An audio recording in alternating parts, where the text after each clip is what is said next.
So recently, I sent out a poll to a variety of universities with one question in mind. Is there a difference between conservatives and liberals on the question of being loyal to the USA? Now, I was hoping to pull this information out using a hypothetical. I asked the participants of the poll the following question: which statement best captures your feelings considering this scenario? A foreign rival to the USA is threatening to invade and seeks to depose the United States government. Now, the participants were asked which of the following options they best prefer. The USA is a nation worth dying for. The USA is a nation worth fighting for. I'm indifferent towards the USA's rising and falling. The USA is a nation worth fighting against. The USA is a nation worth dying fighting against. And it depends on the invading force.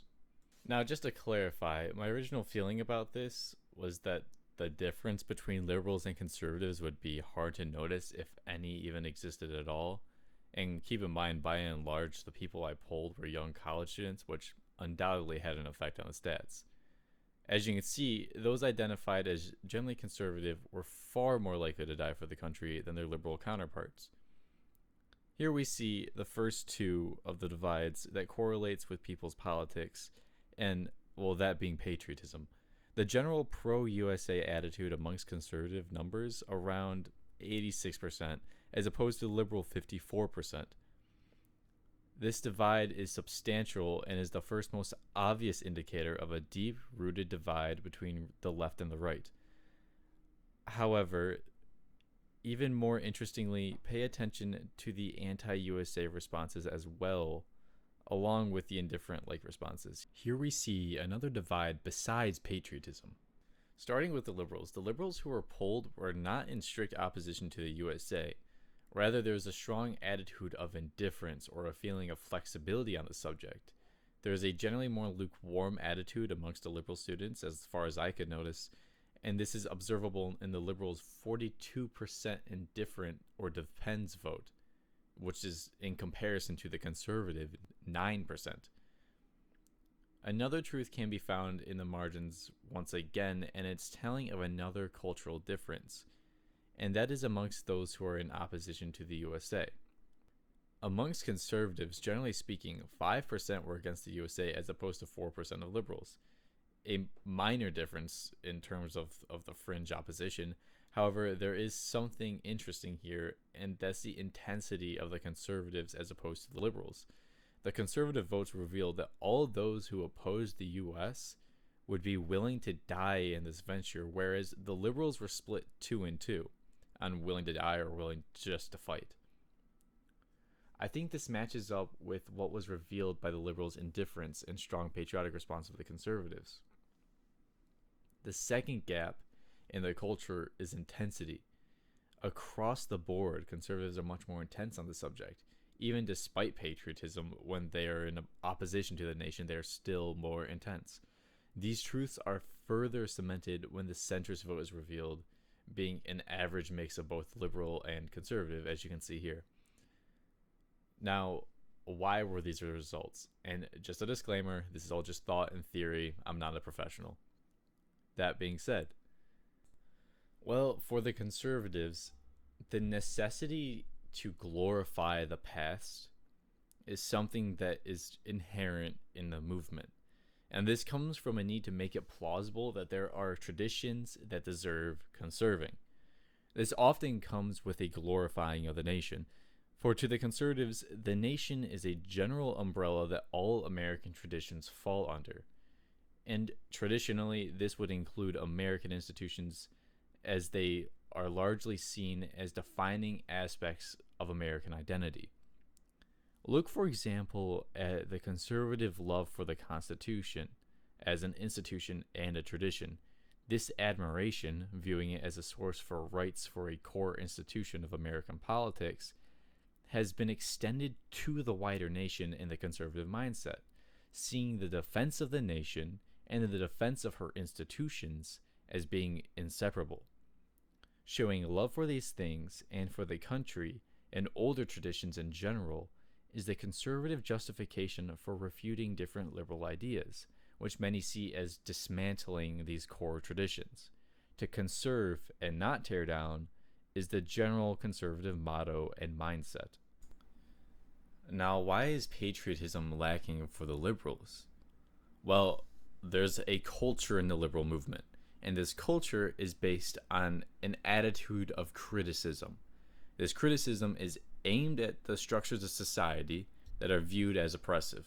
Now, in general, these criticisms are necessary for the justification for change, which is in the broad motto of the liberal movement. In order to properly find a reason for change, something that has to exist that needs it, the liberal movement tends to aim at institutions for an entity that needs change, or in recent years, culture and society. As for the American liberal movement, this tends to manifest in this American society and in American institutions. These things being tied deeply, obviously, to the American identity and nation, the negative associations extend from them to the wider country and national identity.